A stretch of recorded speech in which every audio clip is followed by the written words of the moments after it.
Resilient. We're definitely resilient. We've got a lot of people who are refusing to let it win, which is great. We have a lot of people who are going out of their way to help their neighbor, which is a really beautiful thing to see.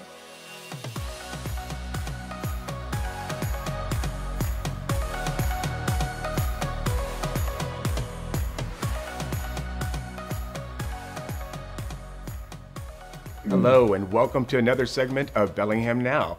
I'm your host, Kevin Coleman, and I am here today with Donna Raimey. She is the Program and Event Coordinator for the Blaine Chamber of Commerce. And I also have Alex Wenger, Economic Development and Tourism Coordinator for the City of Blaine. Welcome, both of you.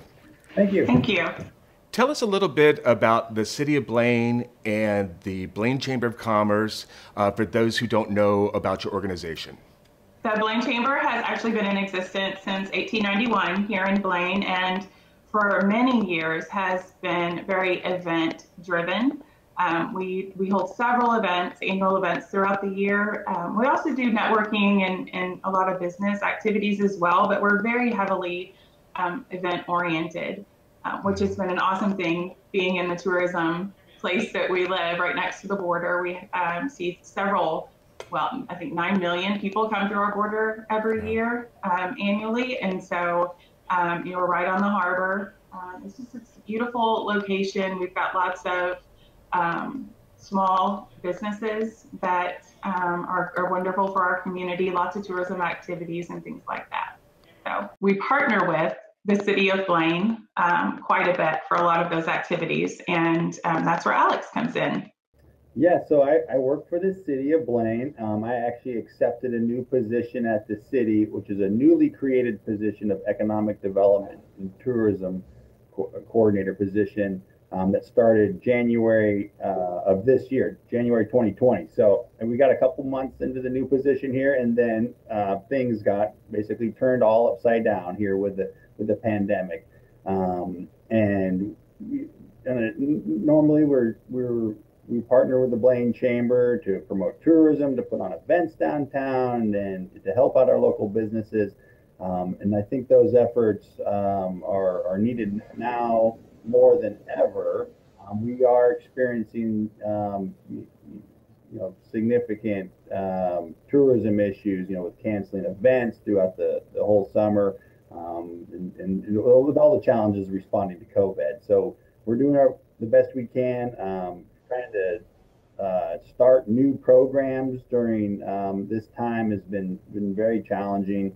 With a new position, I find myself trying to write the playbook for starting these new programs, and it's challenging when you can't go out and talk to business owners and tourists downtown.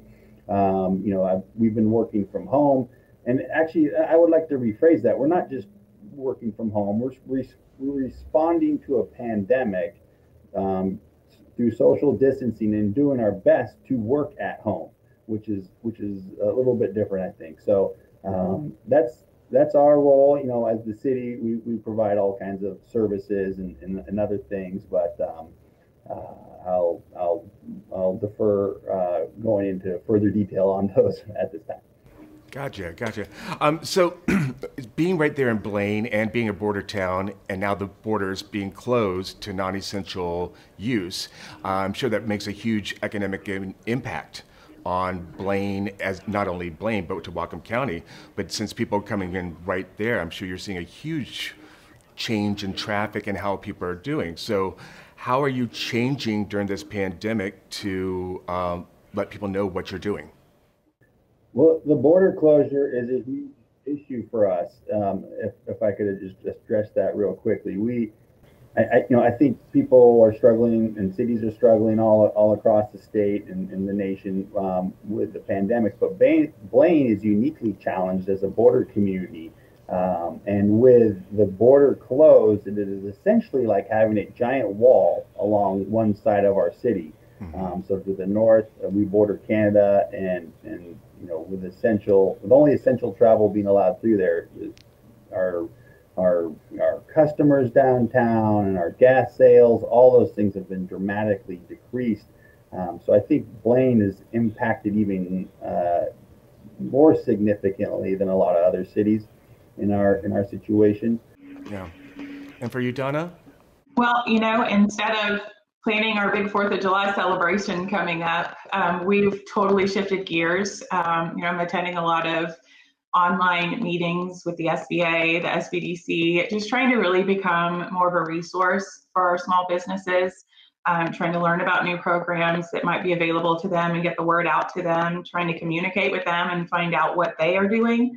And if there's any way that we can help get that information out. I think one of the biggest ways that it's changed for me personally in this role is I'm not so much membership driven at this point. I just want to help businesses. It doesn't matter if you're a member. I have a list of about 500 people that I reach out to in my email blasts, and we don't have nearly that many members. But anybody can contact us. Anybody can reach out. We're here to help. We want to be a resource in the community at this time. That's great. That's great.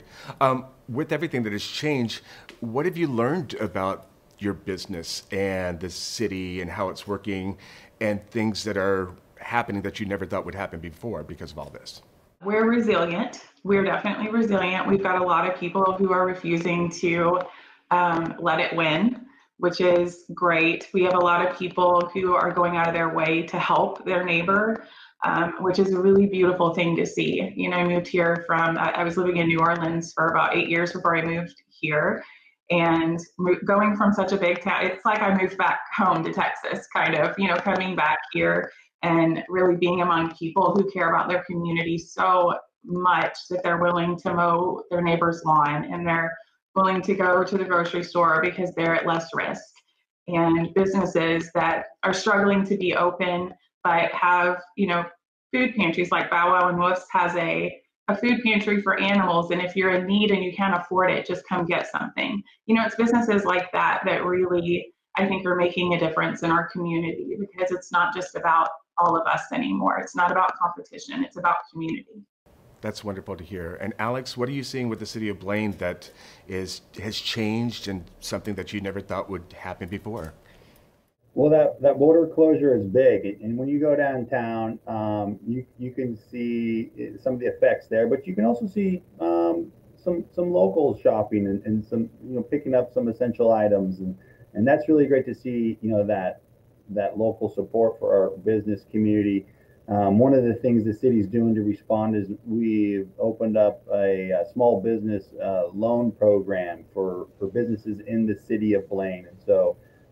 And in fact, our first grant window, our first loan application window, I should say, is coming to a close June 3rd, and we're receiving some interest. The city's offering interest-free loans of $5,000 and $10,000 for up to 1 year, and then low-interest loans for longer terms. So we're responding. We're trying to do everything we can to help out our local businesses. We've waived utility cutoff fees and some other things like that to do everything we can to help out. Wonderful, wonderful. Thank you. If if you could leave people with one thought or message from this interview, what would that be today? I think for me, it would be we'll get through this. And if you need help, if we can help you in any way, please don't hesitate to reach out. That's what we're here for. And, we'll get through it. We'll get through it together. That's how we'll get through it. Nice. Nice. Alex? And I agree with Donna. I think we're going to get through this, and we're going to come out stronger than ever.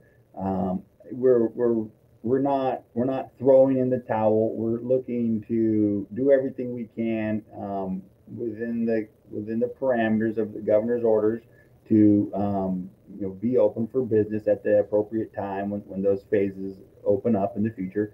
And we encourage you to come take a look at Blaine. I think it has a lot to offer, and there's going to be a lot of fun activities, and hopefully we can get people onto the street. Now, some of those activities are going to be scaled back this year, but we're going to come back in 2021 with bigger and better events that are going to be even more fun. Well, I appreciate both of you being here to interview, and I know that Blaine is beautiful and has tons of potential for the future. So I look forward to seeing what Blaine does, and I appreciate both of your commitments to being leaders during this hard time. So thank you. Thank you for being with us. Thank you, Kevin. Hey, we hope you enjoyed watching this episode of Bellingham Now. To see all of our episodes, go to BellinghamTonightShow.com. New content is added daily, so make sure you subscribe for updates. Thanks for watching.